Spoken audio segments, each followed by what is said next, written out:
Hello beta, welcome back. So we are doing chapter 8. Today is our last class for the chapter, right? So last time I have left you with one question which nobody answered. What was the question?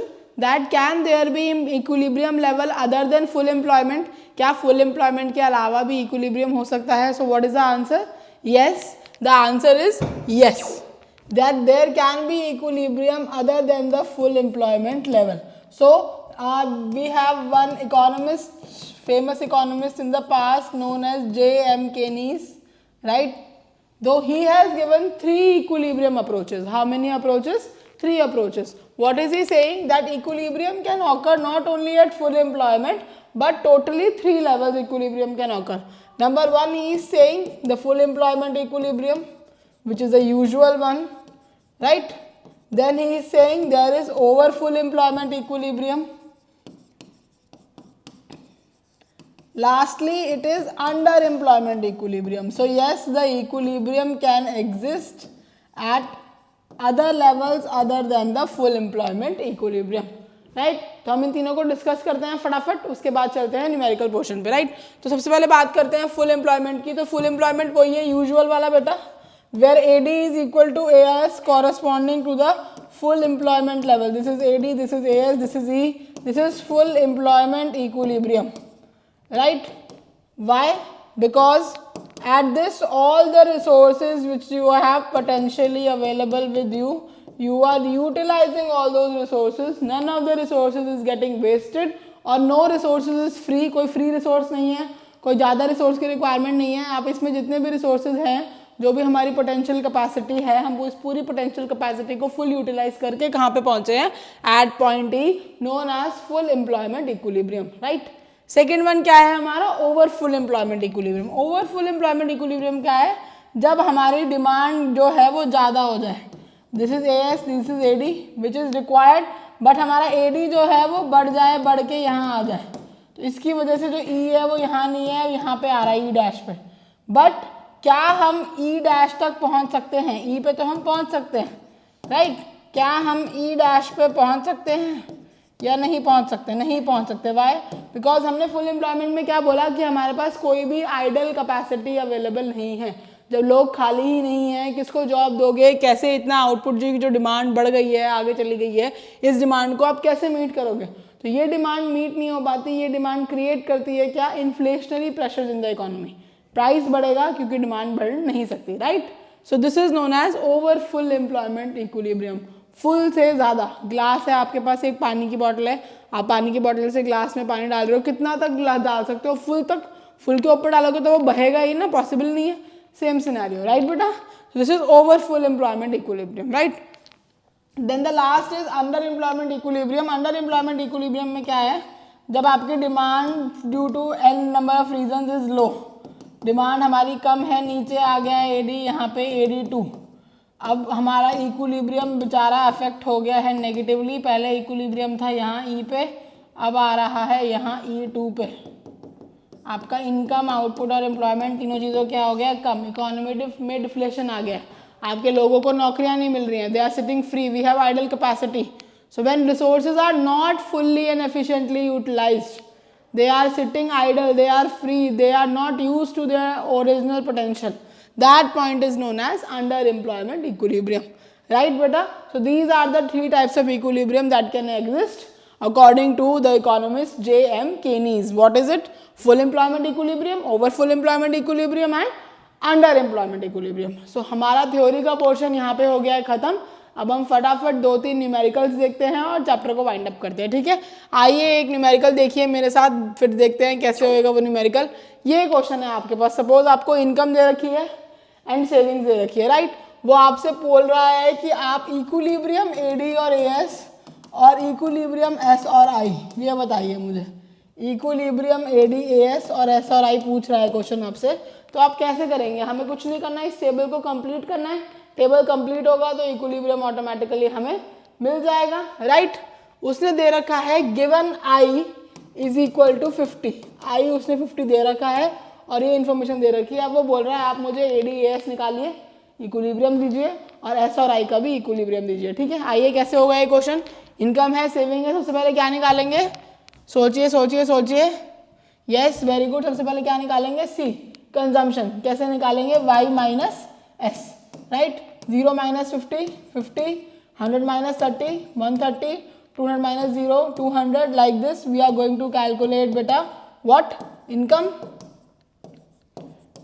से saving minus करके consumption. We have got the consumption, C आ गया, S है। आई कितना given है, 50, और हमें पता है आई क्या होता है, कांस्टेंट, तो हम आई भी पूरा फिल कर लेते हैं, 50 50 50 50, राइट।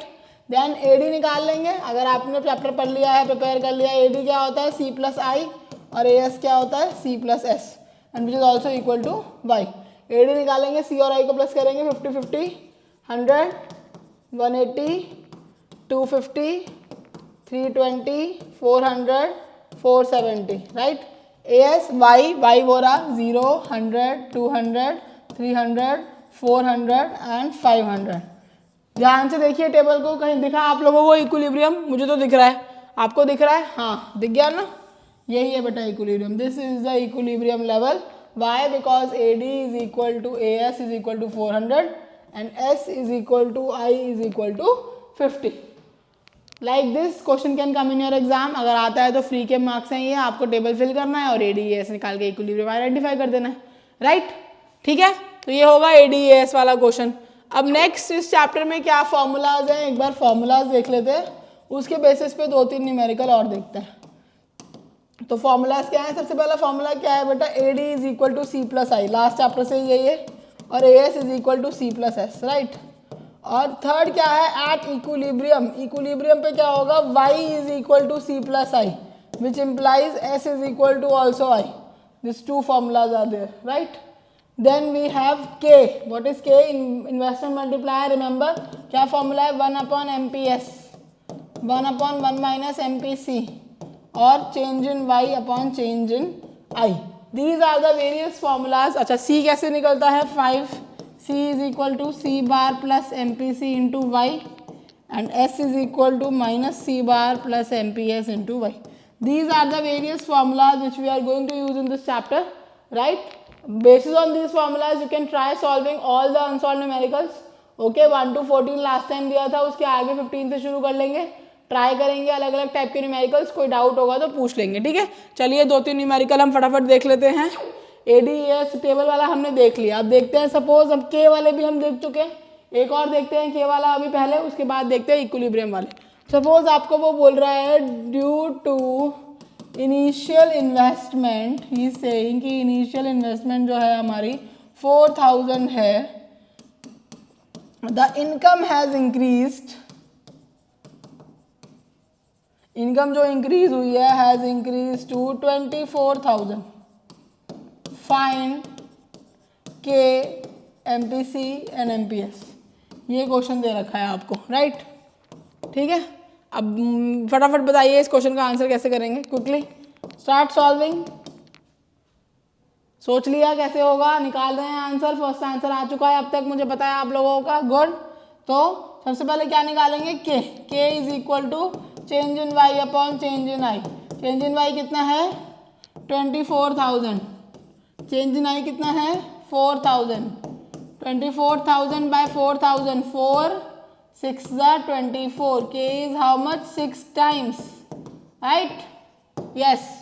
के आने के बाद क्या चाहिए, MPC MPS, K is equal to 1 upon MPS, 6 is equal to 1 upon MPS, MPS is equal to 1 upon 6, 1 upon 6 means what, काट लेंगे इसको, 6 0.6 1 जा 6, 4 बचेगा 40, 6 6 जा 36, 0.16। If MPS is 0.16, what will be MPC? 1 minus 0.16, it will be 0.84, right? So we have got both all the answers, MPC, MPS and K, right?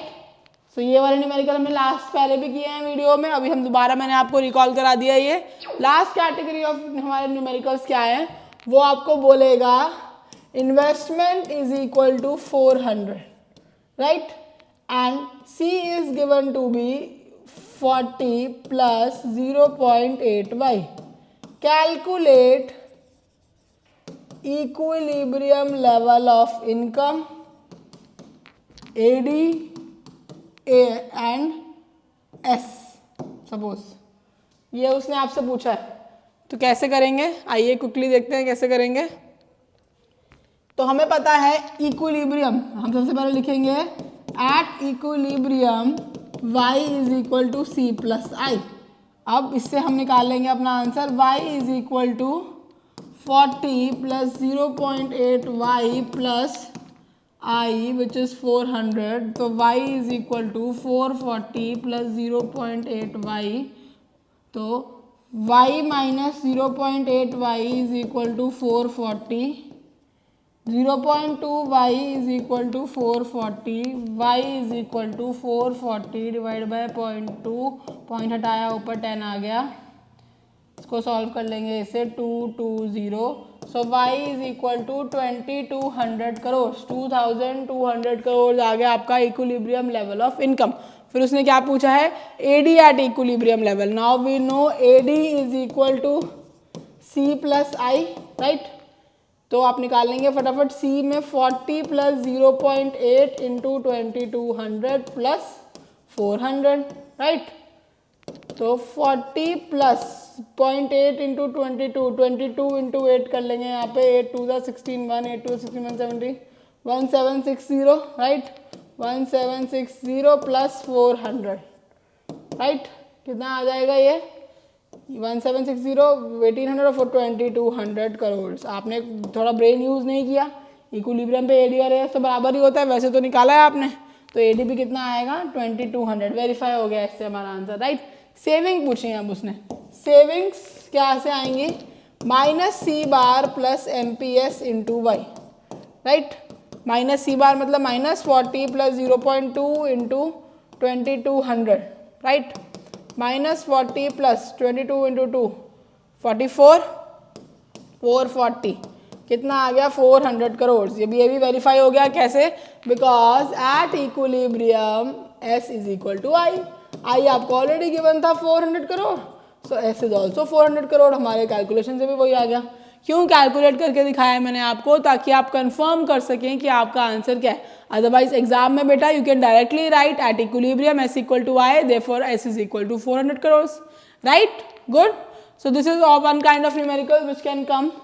Then अब इसमें पूछ सकता है आपसे एमपीसी क्या है, एमपीएस क्या है, एक वो वाला देखते हैं and then we will close the chapter.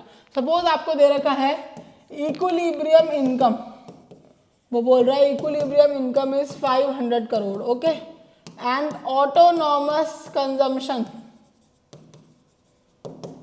Is 100 crore, okay, and K is equal to 5 times. You have to find, sorry K also you are not given, एक बिना के का करते हैं पहले, K also you are not given. Now you have to find what I is also given to you 1000 crore.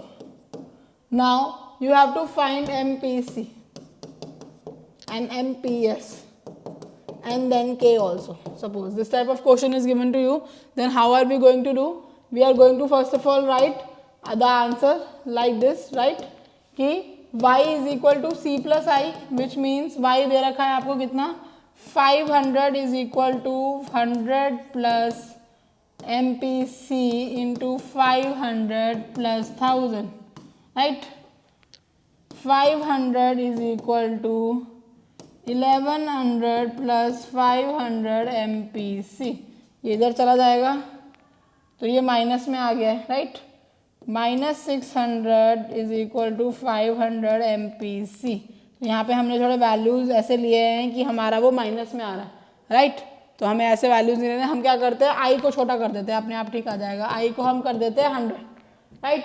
आई को 100 करेंगे तो कैसे चेंज हो जाएगा ये 500 is equal to 100 plus MPC into 500 plus 100, तो 500 is equal to 200 plus 500 MPC, 300 is equal to 500 MPC.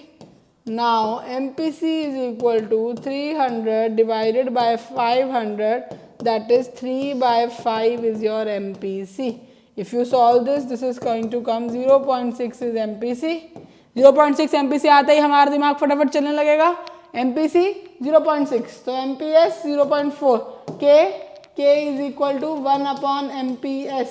1 upon 0.4. 10 by 4. काटेंगे 5 by 2. 2.5 times. So we have got all the three answers: K, MPC, MPS. Like this, beta, you can do all the numericals. If there is any doubt, you should ask me. And with this, we come to the close of the chapter. In the next video, beta, we will start the new chapter. I hope आपको ये chapter clear हो गया है. इसके questions को practice कीजिए, theory को याद कीजिए. कोई भी डाउट होगा तो पूछ सकते हैं. इस चैप्टर से 4 मार्क्स का न्यूमेरिकल आने की प्रोबेबिलिटी बहुत ज़्यादा है.